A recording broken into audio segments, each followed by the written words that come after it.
믿음의 문제를 현실로 가져오면 애매할 때가 많죠.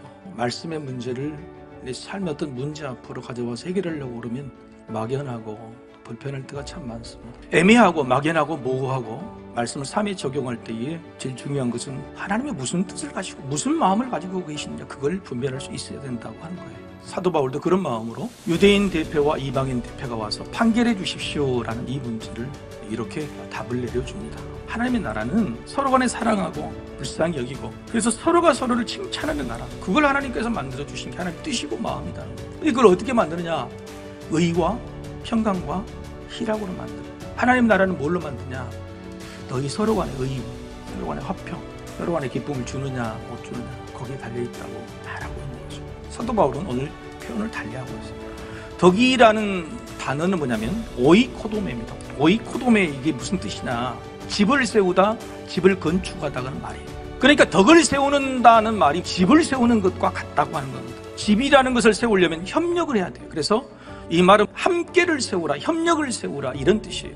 따라서 덕이라는 말은 성장이에요. 성장. 혼자 성장이 아니라 함께 성장을 말해요. 애매하고 모호한 아디아포라의 경우에 말씀도 없고 규정도 없고 그럴 때 판단할 때 필요한 말씀이 뭐냐면은 덕을 세우는 건데, 그게 뭐냐면은 함께 성장이 되는 거냐.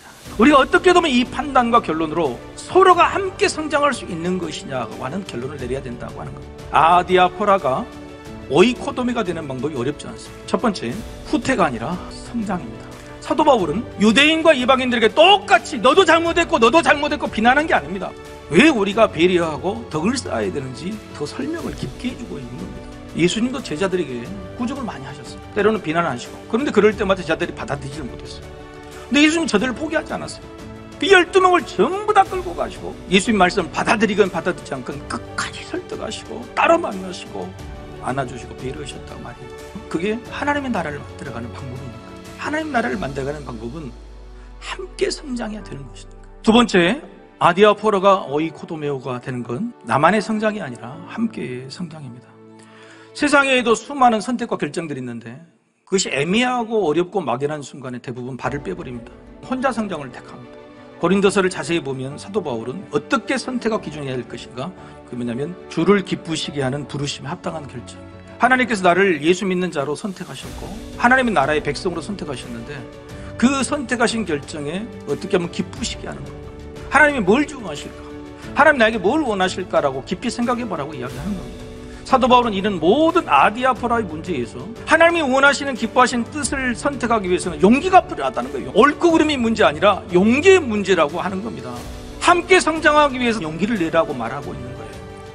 애매하고 불확실한 선택과 판단의 기준을 해야 됩니다. 그때의 기준이 뭐냐면 화평과 덕을 세우는 거예요. 덕을 세운다는 말은 집을 세운다는 말이다.